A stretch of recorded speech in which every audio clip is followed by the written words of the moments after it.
Soldiers. பொதுவாக ஒரு படத்தை எல்லாரும் ஹீரோக்காக பார்த்துருப்பாங்க. பட் நான் மட்டும் இந்த படத்தை ஹீரோயினுக்காக பார்த்தேன். அது 2 வாட்டி. அந்த படம் தான் தேவாரா. மிருகம கடவுள தேவாரா. யார் யார்? விஜய் தேவர கொண்டா. யார் யாது கேக்குற கேள்வியை பார்த்தா ரிப்போர்ட்டர் மாதிரி தெரியல. இந்த படம் ரிலீஸ் ஆகும் போது ரோஸ் போட்டிருப்பேன். அதில் ஓடிடி வந்துச்சுன்னா இன்னும் விலாவரியா பார்க்கலாம் அப்படின்னு சொல்லியிருப்பேன். அந்த வீடியோ தான் இந்த வீடியோ. வீடியோவை பார்த்து முன்னாடி யாரும் லைக் பண்ணீங்க, யாரும் சப்ஸ்கிரைப் பண்ணலையோ மறக்காம சப்ஸ்கிரைப் பண்ணீங்க. ஓகே சோல்ஜர்ஸ், ஓவரா பேசாம வீடியோ போயிடலாம். நான் கந்தசாமி, இந்த ஷோ கலாய் கந்தசாமி.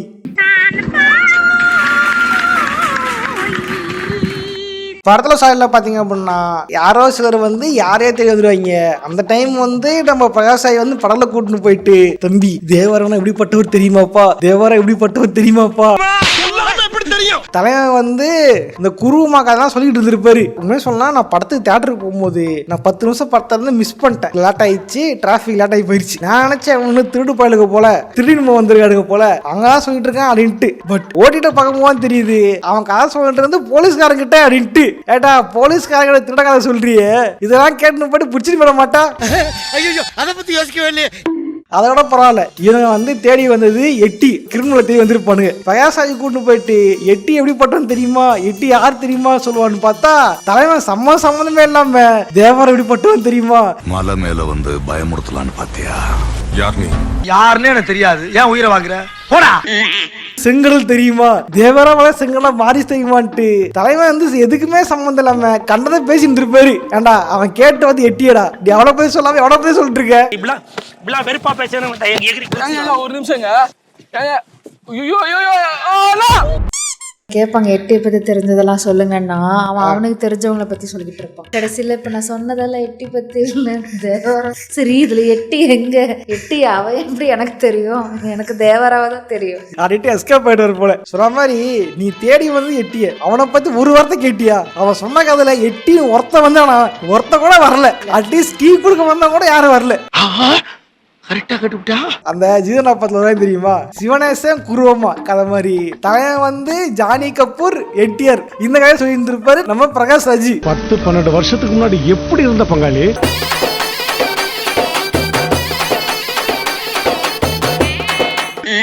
அப்புறம் வந்து படம் ஸ்டார்டிங் தாங்க வேற லெவலு. ஸ்டார்டிங் லோகோ போட்டிருப்பாங்க. இந்த ஒரிஜினல் இந்த மைக்ரோசாஃப்ட் லோகோ வரும், அப்பெல்லாம் அப்படியே வந்து சில்வர்ல வரும். அந்த மாதிரி வந்து அப்படியே சில்வர்ல வரும், பயங்கரமா இருந்திருக்கும். பாடுறா இன்னமா டைட்டில் வேற லெவல்ல போட்டிருக்காண்டா அப்படின்ட்டு அப்படின்ட்டு பார்த்தா அது படத்தா டைட்டில் இல்லையா, அது ப்ரொடக்ஷன் கம்பெனி டைட்டில். அங்கே அது கடுப்பாகி போச்சு. என்னடி இது வந்தானுங்க போலீஸ்காரனுங்க, வந்தோமா ஒரு கதை கேட்டோமா போனோமா இல்லாம அப்பம் கதை அப்புறம் புள்ள கதை. இது பார்த்தாதுன்னு பாட்டுல வந்து கதை உட்காந்துருக்கானுங்க இந்த போலீஸ்காரனுங்க. படத்துல கதை பாத்தீங்கன்னா செங்கன்னு ஒரு கடல் இருக்கும், அந்த கடலுக்கு பக்கத்துல 4 ஊர் இருக்கும். அந்த ஊருக்கு 4 கேங் இருந்திருக்கீங்க. அந்த 4 கேங்க வச்சுக்கிட்டு ஒரு அரசியல்வாதி வந்து ஒரு கடத்திக்கிட்டு இருப்பான். அதுல போறதான் தலைவர். வட சென்னை படத்துல தலைவனோட என்ட்ரி வந்து லேட்டா தான் வரும். ஆனா லேட்டஸ்டா வைக்கிற பேர்ல பயங்கரமா வச்சிருப்பாங்க. தலைவன் ஜம்ப் பண்ணா இருப்பாருங்க. அப்படியே 2010 கடல காமிச்சு போயிட்டாங்க. பாஸ் 2010 என்ன இருக்கு, வேற என்ன சுறா படம் தான் இருக்கு. பாஸ் என்ன சொல்றீங்க எயிட்டர்? ஆமாயா சுறா படத்துல ஓப்பனிங் சீன் அது அப்படியே உள்ள வச்சிருக்கானுங்க. அதுல அண்ணன் எடுத்துக்கிட்டேன். இந்த சீன்லாம் தியேட்டர்ல பாக்கணுமே. என்ன கத்துறானுங்க, ஏன்றானுங்க, ஊன்றானுங்க, ஆஹான்றானுங்க, ஓஹான்றானுங்க. உனக்கு ஓகே ஆயிடுச்சு, எனக்கு ஓட்டை ஆயிடுச்சு. எங்கள் அண்ணன் பண்ணா மட்டும் கலாய்க்கிறதுக்கு 4 பேர் வந்துடுவீங்க. ரொம்ப கஷ்டம் ப்ரோ, ரொம்ப ரொம்ப கஷ்டம் ப்ரோ. சூரா படத்துல எங்க அண்ணன் பண்ணதுக்கு மட்டும் எல்லாரும் கலாய்க்க வந்துருவீங்க. இவன் பண்ணாலும் யாரும் கேட்க மாட்டேங்க. அதான் கேட்க மாட்டேறீங்களே. தலைவன் வந்து அப்படியே சர்ன்னு பறந்து வராரு, சுறா பார்த்து வர மாதிரி. இதெல்லாம் சொல்றாங்க இவங்களுக்கு வந்து கடல்ல போற சக்தி இருக்குது.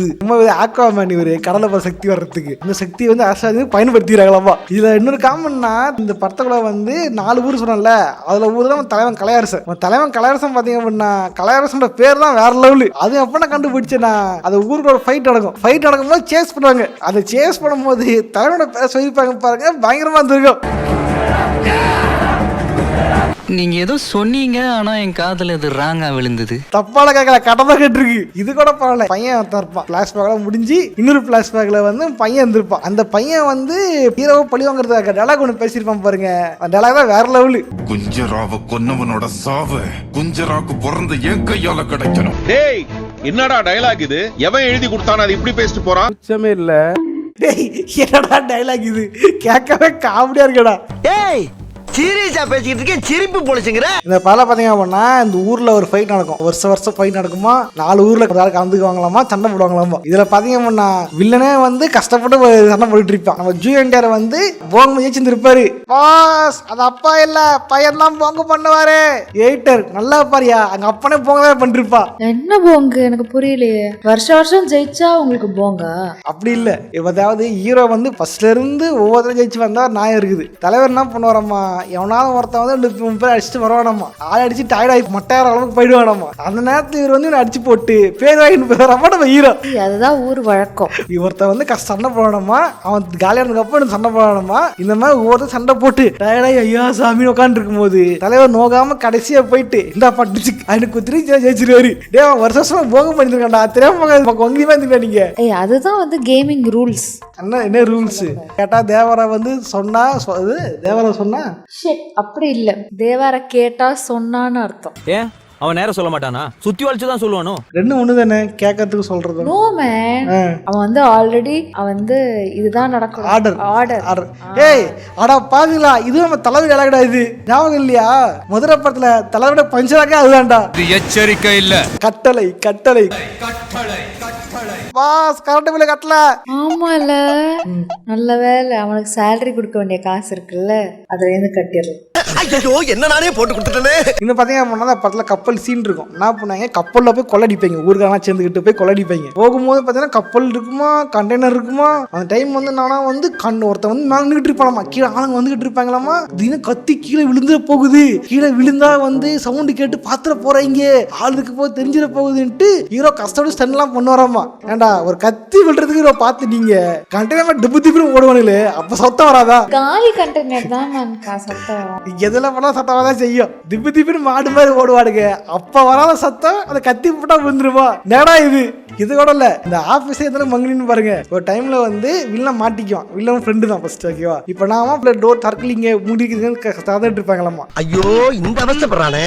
ஹீரோ வந்து ஒரு எது தூக்கி போடுறாமா, மொத்த பேரும் கிளம்பி போயிடுவான். நான் எங்க போனாலும் பொத்தி கொண்டு பேசாமலே பின்னால் வருவீர்களா? ஏண்டா இது தரகலியே எவ்வளவு விட்டு போவோம், அதெல்லாம் பார்க்க மாட்டானுங்க, மொத்த பேரும் கிளம்பி போயிடுவாங்க, எஸ்கே போயிடுவான். ஹீரோ இந்த அளவுக்கு மங்கினியா இருந்தா கடல்ல வந்து எதெல்லாம் கத்திலாம் போல, இந்த அளவுக்கு மங்கினியா விசா இருக்கானுங்க. இது கூட பரவாயில்ல. இன்னொரு சீன்ல இவங்கெல்லாம் வந்து கிராமத்து வாசிங்க தான் கையில கத்தி தான் வச்சிருக்கானுங்க. இவனுங்க வந்து ஆபீசர் கன்னு இருக்காதா கேளதா, பாஸ் அவனை துப்பாக்கெல்லாம் வச்சிருப்பானுங்க, ஆனா சுடதான் மாட்டானுங்க பாஸ். நான் பிடிச்சிருவாங்களாம், அரெஸ்ட் பண்றாங்களாமா. இந்த கிராமத்தாருங்களை எல்லாரும் பட்டு பொல்லஸ்கா போயிருவாங்களாமா. இதை மாதிரி இவரை காப்பாத்து தேவரை தான் வரணும், தேவரை தான் அந்த ஆபீசரை காப்பாத்துறோம், நாங்க கெட்டவங்க இல்லைங்க, நாங்க தெரியாம பண்ணிட்டோங்க அப்படின்ட்டு தலைவன் வந்து கணிதமா பேசிட்டு இருப்பான். அவனுங்களே கத்தின வந்து கன்னு தான், கன்னு முன்னாடியே கிடக்குது, அதை வச்சு கூட தன்னை காப்பாத்தி தரது போலீஸ்காரர்களுக்கு. போலீஸ் வந்து they are not hunters, they are protectors. அது வேற படம் வச்ச, நீ என்ன படம் என்ன பேச்சரா பேசிட்டு இருக்க. குறி வச்சா அரெஸ்ட் பண்ணணும். இப்ப நான் பண்ண தலைவர், இது கடத்திட்டு வரீங்களே இந்த டப்பா, இதுக்குள்ள எத்தனை கன் இருக்கு தெரியுமா, எத்தனை பாம்பு இருக்கு தெரியுமா? எப்படி தெரியும்? படிச்சிருந்தா தெரியும். இதை பண்ணக்கூடாதுன்ட்டு தலைவர் மேல இருந்து கீழே தள்ளி விடுவாரு. அது எந்த அளவுக்கு 2 பாம்பு தூக்கி போறாருன்னா ஓகே, அவ்வளவு பெரிய கண்டெய்னர் இருக்குமா, 2 கண்டெய்னர் தலைவன் ஒத்தாலான்னு தள்ளுவாராமா, சிக்கு அடிட்டு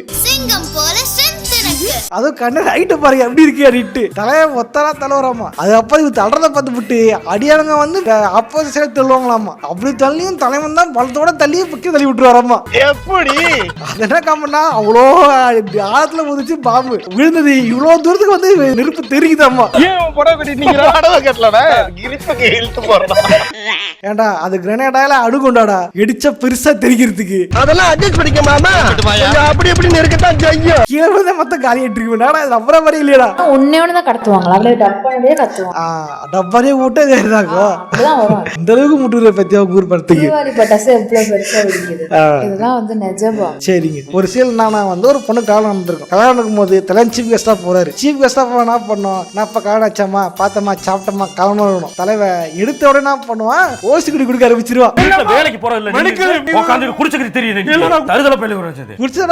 குடிச்சா டான்ஸ் வேற. தலைவன் வந்து பார்த்தா ஸ்டெப் போட்டுருவாரு. ஸ்டெப் போட்டதுக்கு அப்புறம் கல்யாணம் பண்ண பாத்தீங்கன்னா பிளைண்ட், அந்த பொண்ணு கண்ணு தெரியாது. ஓகேவா, அந்த டைம் வந்து தேவரா வந்துட்டாரு, தேவரா டான்ஸ் ஆடுன்னு சொன்ன உடனே அந்த பொண்ணு அங்கிருந்து ஓடி வந்து அண்ணா அப்படின்னு ஓடி வந்து வெய்யான்னு பார்த்தா அந்த தங்கச்சியோட பாசமா ஓடி வந்து தலைவன் போட்ட அதே ஸ்டெப்பு மாறாம போட்டு வந்திருக்கான் அந்த பொண்ணு. ஏண்டா கண்ணியா தெரியாத போட்டு எப்படி அவன் போட ஸ்டெப் டான்ஸ் ஆடிட்டு இருக்கான். அதை பத்தி யோசிக்கவே இல்லையே. கண்ணில் பார்த்தா ஆட முடியாது, கண்ணில் பார்க்காத ஒரு பொண்ணு வந்து பார்த்து அப்படியே ஆடுதாமா. மூக்கு புடப்பா இருந்தா சில நேரத்துல இப்படி எல்லாம் யோசிக்க தோணும் கொஞ்சம். ஆனால் என்ன சொல்கிறது, போன வீடியோவிலே வந்து நம்ம தலைவிக்கு வந்து பயங்கரமாக சிம் படிச்சாச்சு. இதுக்கப்புறம் சிம் படிக்கிறது என்ன பண்ணுறதுன்னு தெரியலிங்க. ஆக்சுவலி எப்படி சொன்னால் நான் ஓடிடி வருஷன் ரொம்ப தேங்க்ஸ் சொல்லுங்க. ஓடிடியில் விட்ட தெய்வங்களுக்கு மிக்க நன்றி, தேங்க்ஸ்ப்பா. ஏன்னா அந்த படத்தில் வந்து ஒரு பாட்டு வந்திருக்கும். ஓகே, அந்த கவர்ச்சி நாடும் பார்த்தீங்க அப்படின்னா அந்த படத்தில் இல்லை. நான் வந்து இது சொல்கிறது யூடியூப்லாம் பார்த்துட்டு தேட்டருக்கு போய் பார்க்குற அந்த பாட்டு இல்லை, எனக்கு மனசே கேட்கல. ஆனால் அந்த பாட்டை காணும் அப்படின்னு இருக்கும்பொழுதுதான் கட் பண்ணா பாட்டை ஓடிடியில் விட்டாங்க. தெரியலையா, பொறிச்ச வஞ்சிரமே கேவலமானவன் தெரியும், ஆனா இவ்வளோ கேவலம் தெரியாது. என்னடா அப்படியே அடிச்சு வச்சிருக்கேன். உண்மையிலே வார்த்தை அனிருத்தை பற்றி தான் பேசியாகணும். தலைவன் வந்து உண்மையிலே வேற லெவலுங்க. நான் வந்து தேட்டரில் பார்க்கும்போது கவனிக்கல, ஓட்டில் பார்க்கும்போது கவனிச்சேன். ஏன்னா அந்த படத்தில் வந்து அப்பன் பேரு தேவரா, பையன் பேரு வரா. என்ன கர்மையா இது? கர்மம் இல்லைங்க, வாரா. அப்பா நினைச்சு பிஜிஎம் போட்டுருந்தோம். இப்ப இருக்குது பையனுக்கு ஒரு பிஜிஎம் போடணும், புதுசா ஒரு பிஜிஎம் போட டைம் ஆயிரும், அதெல்லாம் யோசிக்க முடியாது. தலைவன் என்ன பண்ணிருப்பான் அப்படின்னா, தேவாரா இருக்கா, தேவாரா தேவை தூக்கு, இப்ப இருக்கிறது வரா. அப்ப என்ன அர்த்தம், கடவுள மிருகமா தேவாரா, அதுல தேவை கட் பண்ணா கடவுள மிருகமா வரா. புது மியூசிக் போட டைம் ஆகும் அப்படின்ட்டு ஒரே ஒரு மியூட்ல அப்பனுக்கும் பொல்லைக்கும் மியூசிக் போட்டிருக்க பாத்தியா, வேற லெவலே அடிக்கு, சூப்பரா இருக்கு. எல்லாமே நல்லா இருக்குங்க, நல்லா இருக்கும். அது படம் நல்லா இருந்துச்சுன்னா இதுவும் சரி ஓகே. தேவாரா பார்த்தீங்க அப்படின்னா கடலை கொள்ளடிக்க கூடாது, கடலுக்கு மீன் பிடி தான் போடும், கொள்ளடிச்ச மற்ற மீனை கொலை பண்ணுவேன் அப்படின்னு தலை எழுதி வச்சு தலைமறை ஆகிட்டு இருப்பான். தலைமறை ஆனதுக்கு அப்புறம் சைஃப் அலிகான் தான் மெயின் இல்லை, சைஃப் அலிகான் தான் பாமியா தெலுங்கு படமா தலைவனுக்கு கொடுத்து தலைவனோட தலையெழுத்தே மாத்தி விட்டுறாடுங்க. தலைவன் ஒரு லுக்கி கட்ட வருவா பாருங்க, அது லுக்கி தலை இடுப்புக்கும் செட் ஆகல, தொடைக்கு செட் ஆகல. பாய் 10 கிலோ கறி கொண்டு வாங்க பாய். தலைவன் ட்ரெஸ் போட்டு வந்து நான் எப்படிப்பட்ட ஆள் தெரியுமாடா அப்படின்ட்டு சண்டை போட்டு இருப்பாரு. ஆக்சுவலி சைஃப் அலிகான் ஒரு கிளாஸான ஆளு. அவங்க இந்த ஆளுங்களோட மர்ஜ் ஆகணும்ட்டு அவனுக்கு தாடியை மாத்திருப்பாங்க, ஹேர் ஸ்டைல மாத்திருப்பாங்க, மேக்கப்பை மாத்திருப்பாங்க. அவ்வளோ போட்டுமே தலைவன் சவுத் இந்தியாவோட மெர்ஜ் ஆக முடியல. தலைவன் துண்டா தெரியுறான், இது கூட பரவாயில்ல. தலைவனுக்கு கெட்ட 2 கெட்ட போட்டிருப்பாங்க. எப்படின்னா வந்து இது இளமையா இருக்கும்போது ஒரு கெட்டப், அப்புறம் வந்து முதுமையான கெட்டப். இங்க வந்து இது வயசாக காட்டணுன்றாங்க. என்ன பண்ணிருப்பாங்க அப்படின்னா தலைவனுக்கு பேட்மேன் மாதிரி கண்ணெல்லாம் வந்து மை அடிச்சு விட்டுருப்பாடுங்க. நாள் நைட் ஷிப்ட பார்த்து கண்ணில் கருவறைய வந்த மாதிரி இருந்தது நம்ம சைஃப் அலிகான். உள்ளே பாவமே ஆகி நான் நடிக்கிறேன்டா, நீங்க நடிக்க கூடாதுன்னு சொல்லி நான் நடிப்பேன்டா, நீங்க அதை பாப்பீங்கடா. ஆமா நடிடா முதல்ல. இப்போ நான் தேவாரம் ஒருத்தன் இருக்கான், ஒரே ஆள் தான், அவனை வந்து கொல்ல முடியல. இந்த மாதிரி பிரச்சனை பண்றேன், என்ன பண்ணிருக்கணும், ஆன்ல கூட்டும் போய் ஏதாவது வேலை பார்த்துருக்கணும், இவங்கள யோசிச்சிருக்கணும். தலைவன் என்ன பண்ணிருப்பான், நான் சின்ன பஸ்ல வச்சுக்கிட்டு ட்ரைனிங் கொடுத்துக்கிட்டு இருப்பான் 12 வருஷமா. ஸோ 12 வருஷமா ஒருத்தன் இருக்கா இல்லையானே தெரியாமையே தலைவன் வந்து ட்ரைனிங் கொடுத்துருப்பாரு. ஏதோ 12 வருஷம் எல்ஐசி பாலிசி மாதிரி தலைவன் வந்து 12 வருஷத்துக்கு வந்து வெயிட் பண்ணிருப்பாரு. இருடா பாலிசி முடிட்டோம், தேவராவை போட்டு தள்ளுறா ஆடிட்டு தலைவன் வந்து பிளான் பண்ணிருப்பாரு. எப்படி அவனா வயசாகி சாவர வரைக்கும் வெயிட் பண்ணிருப்பான் போல.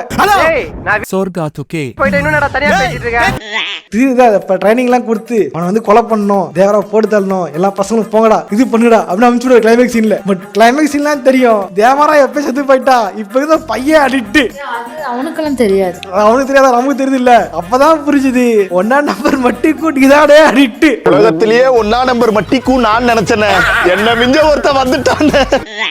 ஏடா ஒருத்த செத்து போன ஒருத்தருக்காக 12 வருஷமா சும்மா இருந்திருக்க பத்தியா, நான் சொல்றதே தெரியலடா. இவன் ஒரு வில்ல, இதுவரை பாஸ் பிஜேபி ஒரு கேடு தோத்துக்கிட்டே இருக்கீடா.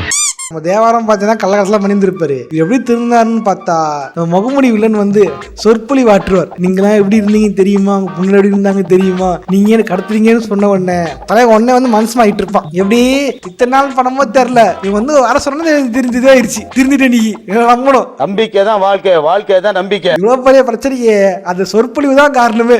டே பூமரு, ஏன் இப்படி கிரிஞ்சா பேசினுக்கிற?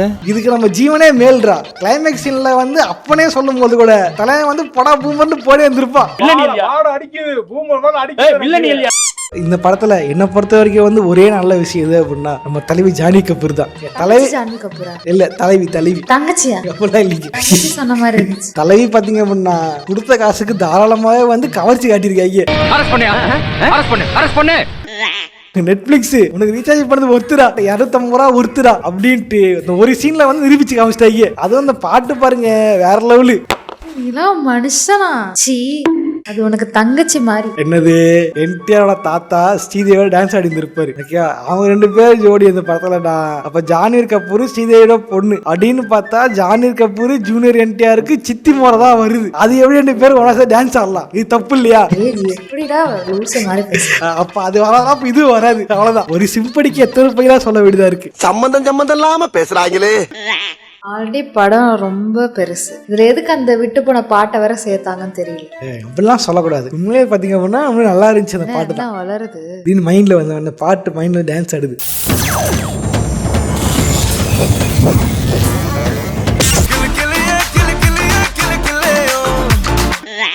இது எப்படி எடிட்டர் நீயே சொல்றியா இல்ல அவங்களா வைக்கிறாங்களான்னு எனக்கு ஒரு டவுட். இன்னும் நிறைய இருக்கு, நான் பிரசன்ட் பண்றேன். உண்மையிலே வந்து படம் வந்து 3 மணி நேரம் தான். நான் ஒத்துக்கிறேன் அந்த விஷயத்த. படம் வந்து தேட்டரில் பார்க்கும்போதே கிட்டத்தட்ட ரொம்ப பெரிய லெந்து படமாக இருந்துச்சு. பட் ஓடிடிஷனில் பார்த்தீங்க அப்படின்னா 3 மணி நேரத்துக்கு போட்டு வச்சிருக்கானுங்க அந்த படத்தை. 3 மணி நேரம் யோசிச்சு பாருங்கள. படம் வந்து எது சொல்றது, காலைல 10 மணிக்கு போட்டினா 10, 11, 12 கரெக்டாக 1 மணி தான் முடியும் அந்த படம். ஏண்டா 6 நாள் வேலை போச்சு அவங்களால அப்படின்ற மாதிரி ஆயிடுச்சு. நான் வந்து இதான் தேட்டரில் ஓகே விட்டுருங்களேன், அந்த பிஜிஎம்லாம் போட்டு பண்ணாங்க. பட் ஓடிடியில் பார்க்கும்போது வந்து அவ்வளோ அஃபெக்ட் எல்லாம் இல்லை. நான் பண்ணா கம்முனு படுத்துட்டு தான் பார்த்துக்கிட்டு இருந்தேன். இப்போ வீட்டில் நான் படத்தை போட்டேன். படம் இப்ப முடிஞ்சிடும் அப்ப முடிஞ்சிடும், ஷூட்டுக்கு போலாம் எடிட்டிங்கு போலான்னு பார்த்தா படம் ஓடுது ஓடினே இருக்குது. ஒரு லெவலுக்கு பார்த்தனால என்ன தூங்கிட்டேன். தூங்கினதுக்கு அப்புறம் வந்து தூக்கு முடிஞ்சு எழுந்துச்சு பாக்குறேன், படம் அப்படியே ஓடி கிடக்குது. ஏட்டா இவ்வளவு பேச தூப்பிக்க, இதே கட் பண்ணி பார்த்துவா போலாம் போல. அவ்வளோ லென்த் இந்த படம். ஓகே சோல்ஜர்ஸ், இந்த வீடியோ வந்து தேவரா படத்தை ரோஸ்ட்டை பார்த்துருப்போம். இது வந்து ஓடி ரிலீஸ் ஆனதுக்கு அப்புறம் போட்ட ரோஸ்ட். இதுக்கு முன்னாடி வந்து பாத்தீங்க அப்படின்னா படம் ரிலீஸ் ஆகும் போதே ரோஸ்ட் போட்டிருப்பேன். அதுல வந்து இது இல்லாத பல காமெடிகள் அதுல இருக்கும். ஓகேவா, நானே இது ஒரு மொத்தம் பண்ணும் பொழுது அது இந்த பாயிண்ட்லாம் வந்துச்சு. எங்க சொன்னாலும் ஒரே மாதிரி இருக்குமோ அப்படின்னால தான் அதெல்லாம் கட் பண்ணிட்டு நான் பேசி வச்சிருக்கேன். ஸோ அதனால வந்து இதை பார்த்து விட்டு அதையும் போய் பாருங்கள். எண்டு கார்டில் தரேன். இப்போ முஞ்சான வீடியோ முஞ்சான எண்டு கார்டில் வரும், அதை போட்டு பார்த்துங்க, கிளிக் பண்ணி பார்த்துங்க. ஓகே, இதே மாதிரி வேறு எந்த படத்தை ரோஸ் பண்ணலாம் அப்படின்னு நினைக்கிறத கமெண்ட் பண்ணுங்க. நானும் வந்து வரக்கூடிய வாரங்கள் வந்து ரோஸ் பண்ணுறேன். ஆக்சுவலி ரோஸ் பண்ணுறதுக்கு படமே அவ்வளோ கிடைக்கிறீங்க. தெலுங்கு படம் பார்த்தா போடிக்குது, பெருசாக வடக்கு பக்கம் போயிடலான்னு இருக்கேன். ஓகே சோல்ஜர்ஸ், போகிறோம் சும்மா போகாதீங்க, லைக் பண்ணிட்டு சப்ஸ்கிரைப் பண்ணிட்டு போங்க. நானும் இதே மாதிரியான இன்னொரு சுவாரஸ்யமான வீடியோவில் சந்திக்கிறேன். போட்றேன், பாய்.